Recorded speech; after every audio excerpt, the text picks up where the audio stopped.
सुप्रभात बच्चों।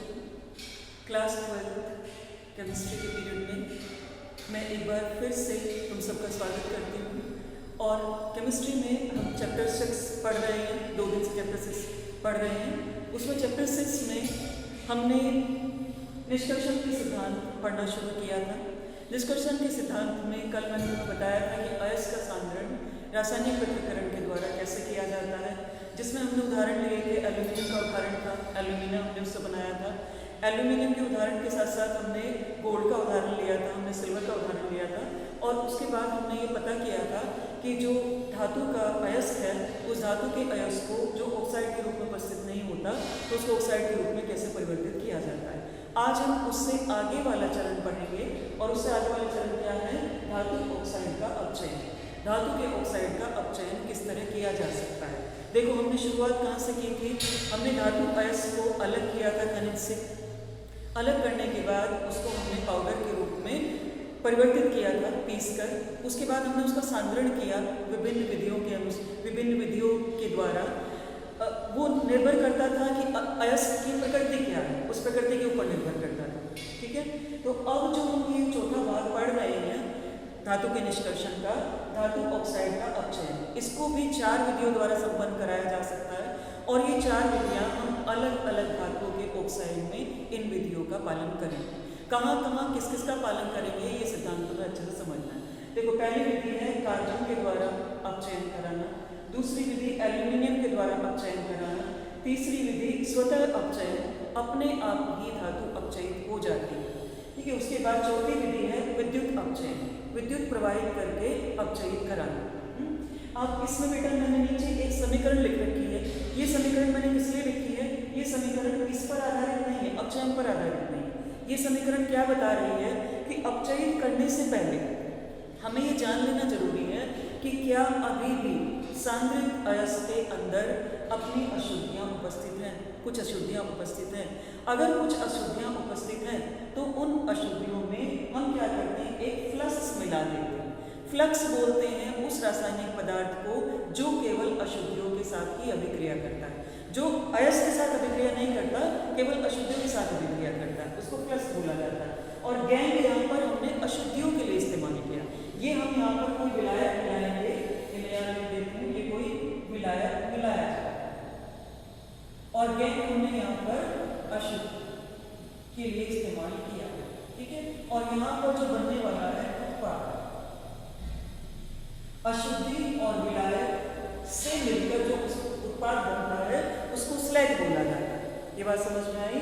गैंग जमा प्लस बराबर स्लैग। फ्लक्स क्या है? यहाँ पर बाहर से मिलाया गया कोई रासायनिक पदार्थ है जो केवल अशुद्धियों से ही अभिक्रिया करता है, और गैंग यहाँ पर अशुद्धि है और जो उत्पाद बना है वो स्लैग है। तो स्लैग के रूप में अशुद्धियाँ यहाँ से दूर हो जाती हैं। अब देखो, अशुद्धियों की भी प्रवृत्ति के आधार पर, उनकी प्रकृति के आधार पर ये निर्धारण किया जाता है कि स्लैग के रूप में, फ्लक्स के रूप में हम क्या मिलाएंगे यहाँ पर।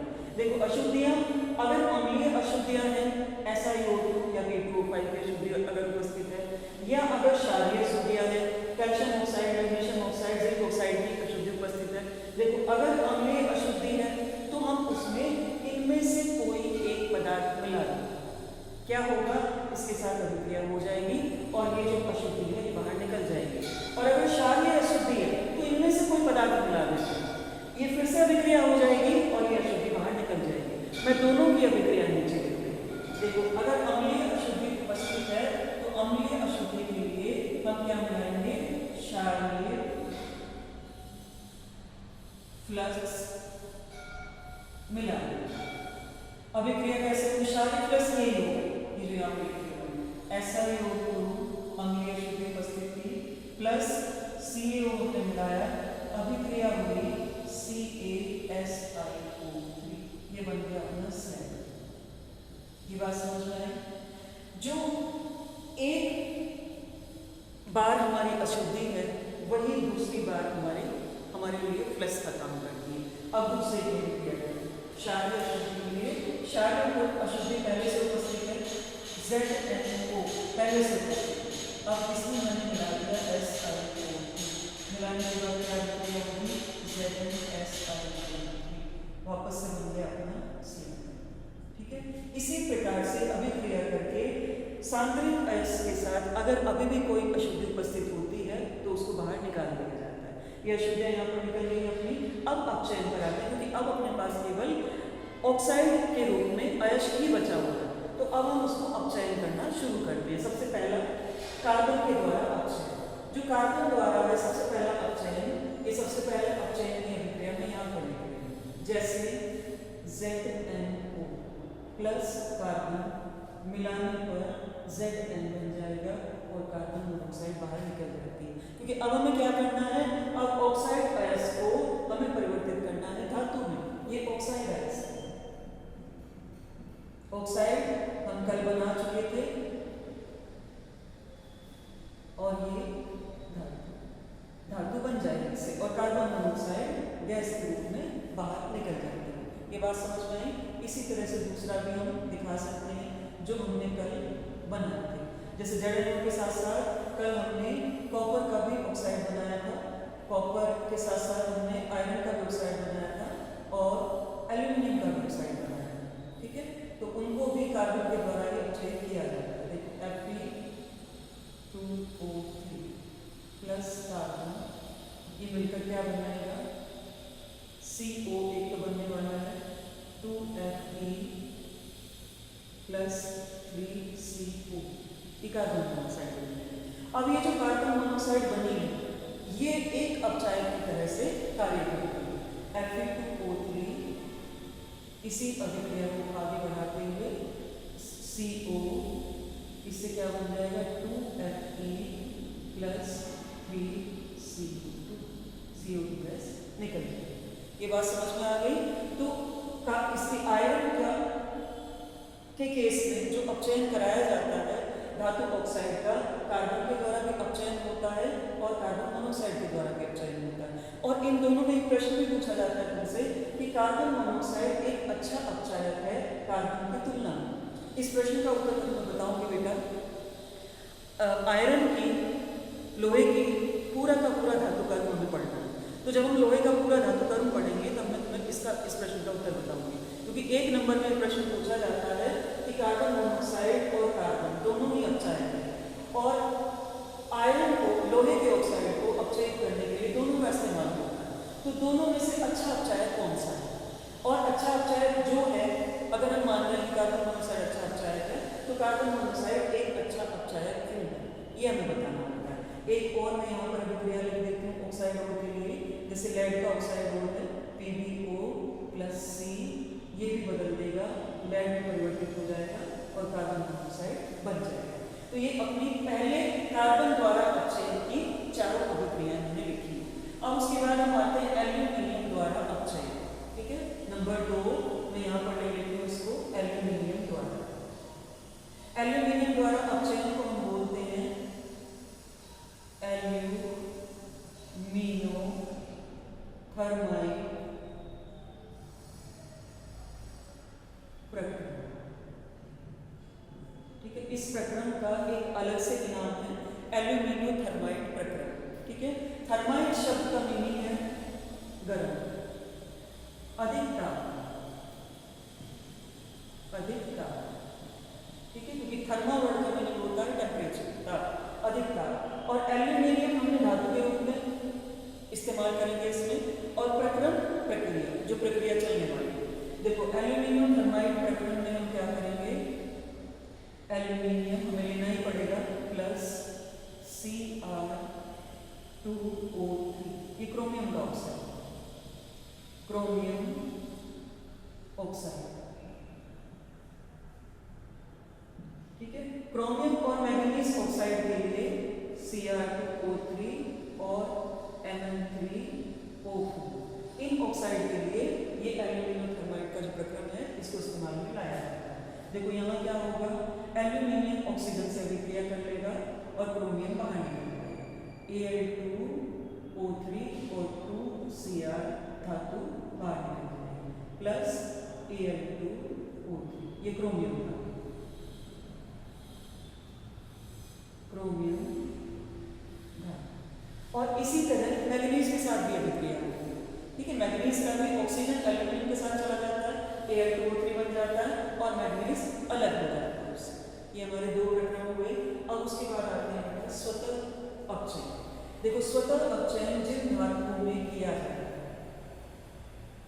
उनमें से मरकरी एक धातु है,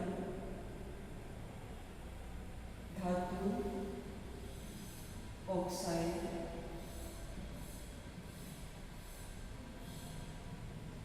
गर्म करने पर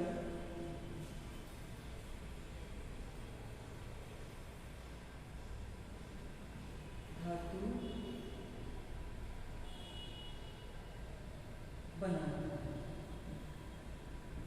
गर्म करने पर उसमें से ऑक्सीजन निकल जाती है और धातु बन जाती है। जैसे फॉर एग्जाम्पल मरकरी का ऑक्साइड HgO, हमने इसको गर्म किया,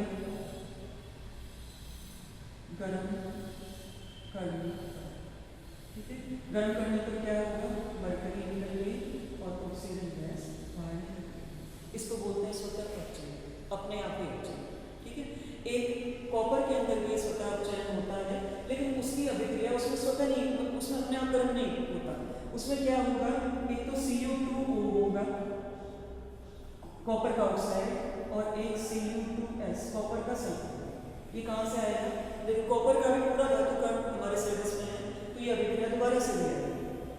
ऑटो रिडक्शन बोलते हैं इसको, स्वतः अपचयन। क्या होगा, जब हम कॉपर कोर का भर्जन करेंगे ऑक्साइड में परिवर्तित होगा, और अगर पूरा सल्फाइड अयस्क ऑक्साइड में परिवर्तित नहीं होता तो सल्फाइड अयस्क वहाँ पर बचा रहेगा। जो सल्फाइड अयस्क वहाँ पर बचा रहता है वो सल्फाइड अयस्क इसके साथ अभिक्रिया करके कॉपर को अलग कर देगा। यहाँ पर हमारे पास आ गया, इसको मैं 2 कर देती हूँ, तो हमारे पास 6 कॉपर आ गया plus SO2, sulphur dioxide gas निकल जाएगी और ये कॉपर धातु आ जाएगी, कॉपर धातु। ये बात आई समझ में, और ये बहुत इंपॉर्टेंट अभिक्रिया है, बल्कि दोनों ही बहुत इंपॉर्टेंट है। ये थोड़ी ज़्यादा इंपॉर्टेंट है क्योंकि इसमें ऑक्साइड अपने आप में अभिक्रिया कर रहा है, बच्चे सल्फाइड से अभिक्रिया कर रहा है, ठीक है, स्वतः अपचयन की प्रक्रिया होती है। अब हम 3 आगे देखो, पहला कार्बन के द्वारा जो मैंने ये सारी रिएक्शन लिखी है, जो रिएक्शन द्वारा दे रखी है, एल्यूमिनियम द्वारा जो मैंने रिएक्शन लिखी है, उसके बाद स्वतः अपचयन की मैंने रिएक्शन लिखी है। और अब जो चौथा प्रकरण है अपना विद्युत अपचयन, उस विद्युत अपचयन की मैं अभिक्रियाएं लिखूंगी, तब तक तुम चाहो तो उसका स्क्रीनशॉट ले सकते हो अभिक्रियाओं का।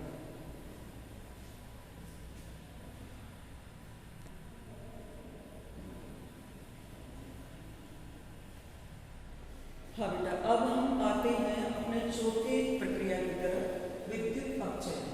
देखो विद्युत अपचयन को मैं यहाँ से लिखूंगी पूरा,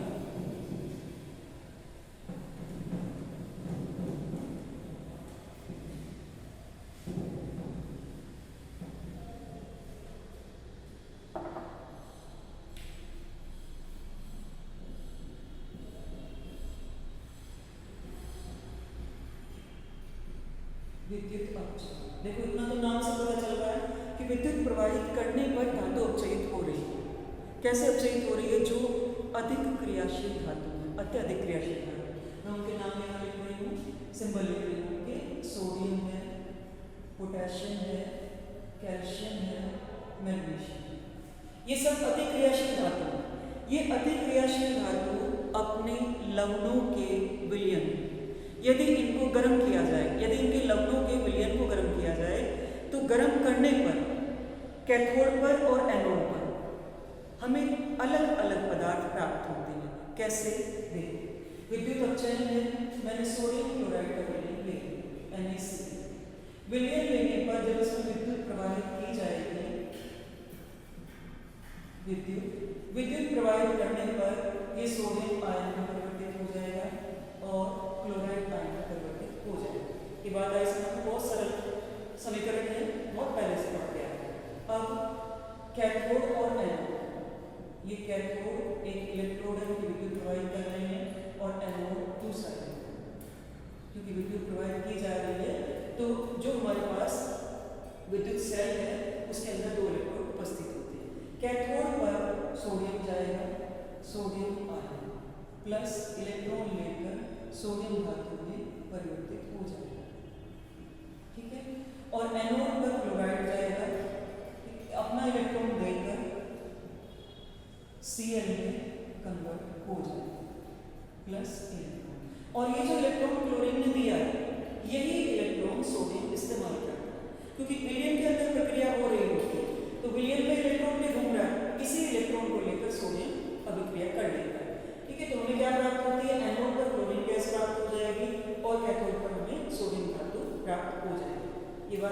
में। तो ये हमारा विद्युत अपघटन था। कैथोड पर विघटनायन जा सकता है, एनोड पर विघटनायन जा सकता है। तो ये अपना विद्युत अपचयन था इन अधिक क्रियाशील धातुओं। और ऐसी बहुत सी धातु हैं जिनके लवण को विद्युत प्रवाहित करने पर उनको परिवर्तित किया जा सकता है। इसमें ये बात समझ में आई बेटा। अब ये पढ़ने के बाद ये पूरा का पूरा मैं एक बार वापस दोहराती हूँ पूरे प्रक्रम को।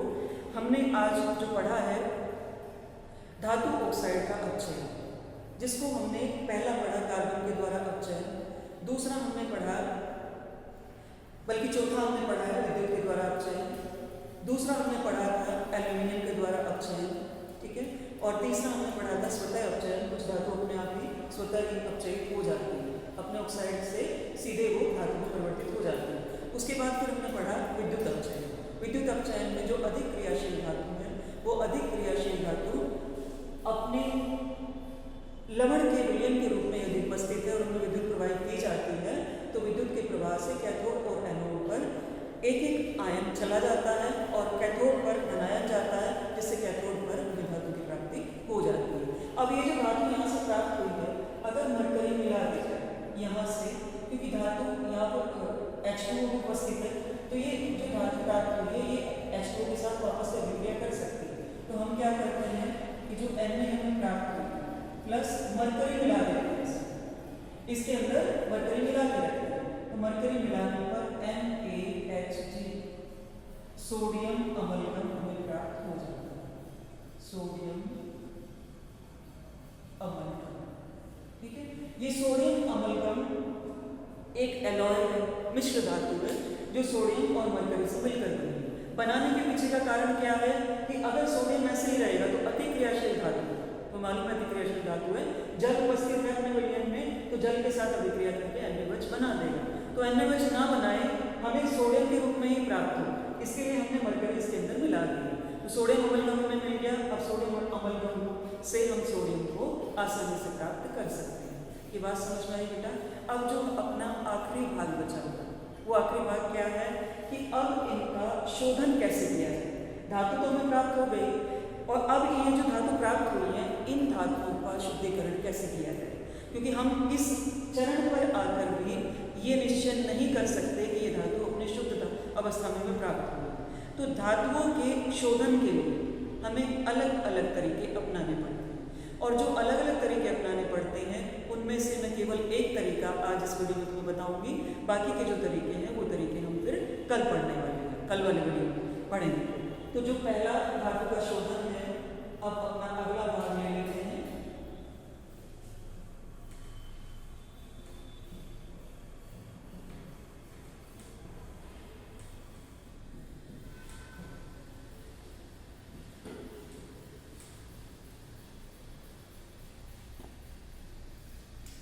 ये अंतिम चरण है अपने निष्कर्षण का, अंतिम चरण धातु का शोधन। नंबर 5 में डाल रहे हैं इस पर धातु का शोधन, अशुद्ध धातु का शोधन, ठीक है। शोधन कैसे किया जाएगा बेटा, एक पहला पार्ट बताते हैं शोधन का, जिसको हम बोलते हैं डिस्टिलेशन,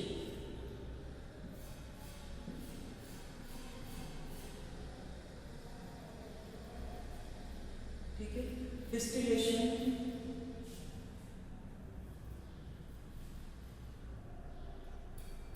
पहले समझ लो पूरा प्रोसेस क्या है। डिस्टिलेशन में जो धातु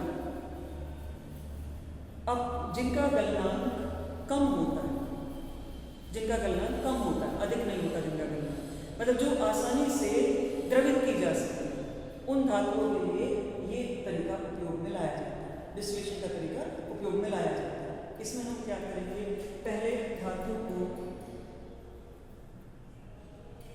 द्रव में बदल लेंगे, द्रव के बाद फिर हम उसको वाष्प में परिवर्तित करेंगे और वाष्प में परिवर्तित करके फिर हम क्या करेंगे, वाष्प को ठंडा करेंगे।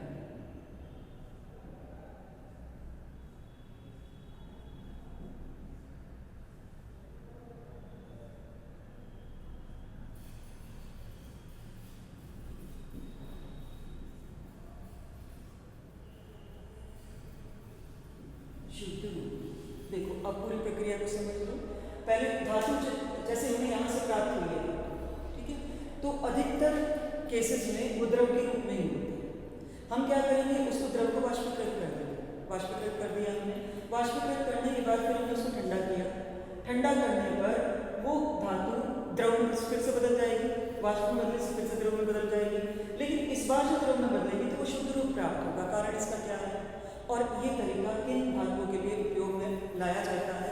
देखो इसका कारण है कि जो धातु आसानी से द्रवित हो पाती है, क्योंकि यहाँ पर हम द्रवित करना है इसको, जो धातु आसानी से द्रवित हो पाती हैं लेकिन जिनमें अशुद्धियाँ द्रवित नहीं होती, या तो द्रवित नहीं होती हैं और या फिर आसानी से द्रवित नहीं होती हैं अशुद्धियाँ, तो उनके केस में हम इस तरीके को उपयोग में लाते हैं। तो जो अशुद्धियाँ हैं या तो वो द्रवित नहीं होंगी, और अगर द्रवित भी हो गई तो द्रवित होने के बाद वो एकदम से परिवर्तित नहीं होंगी। इसमें उनकी जो वाष्प है उनकी वाष्प द्रव रूप में परिवर्तित नहीं होगी एकदम से। मतलब जो दोनों का अंतर है, धातु का और अशुद्धियों का जो अंतर है वो अंतर बना रहेगा, और ये अंतर बना रहने के कारण ही इस तरीके को हम उपयोग में लाते हैं। देखो इसमें हम जिंक इसके द्वारा शोधित कर सकते हैं और मरकरी इसके द्वारा हम शोधित कर सकते हैं।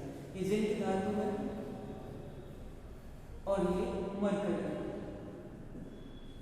ये आसानी से द्रवीकृत होने वाली धातु, आसानी से द्रव में परिवर्तित हो जाती है, क्योंकि इनकी जो थोड़ी थोड़ी प्रकृति होती है वो थोड़ी थोड़ी प्रकृति द्रव के जैसी होती है। तो द्रव में आसानी से परिवर्तित हो जाएंगे। फिर हम क्या करेंगे, उसका वाष्प बनाएंगे, वाष्प बना के उसको द्रव धातु में परिवर्तित करेंगे। जो अशुद्धियाँ हैं वो या तो द्रवित नहीं हो पाएंगी, और ये द्रवित अगर हो भी जाती है तो फिर वाष्पीकृत नहीं हो पाती। ठीक है, तो यही या तो इसी स्टेप पर अपनी अशुद्धि अलग हो जाएगी, और अगर इस स्टेप पर नहीं होती तो इस स्टेप पर जाके अलग हो ही जाएगी, आगे तक नहीं जाने वाली। आगे तक केवल हमें शुद्ध धातु ही प्राप्त होती है। ठीक है, तो ये अपना डिस्टिलेशन का प्रोसेस है, सबसे पहला प्रोसेस है, और शोधन के जो बाकी तरीके हैं वो हम कल की वीडियो में डिस्कस करेंगे। कल शोधन हम पूरा करेंगे, और अगर समय बचा रहता है तो फिर धातु कर्म तुम्हारे सिलेबस में, कॉपर का धातु कर्म तुम्हारे सिलेबस में है, और आयरन का धातु कर्म तुम्हारे सिलेबस में है, एल्यूमिनियम की भी है, इलेक्ट्रोलाइटिक रिफाइनिंग है एल्यूमिनियम की भी, वो तुम्हारे सिलेबस में है। तो उनमें से कोई भी एक जो भी छोटा भाग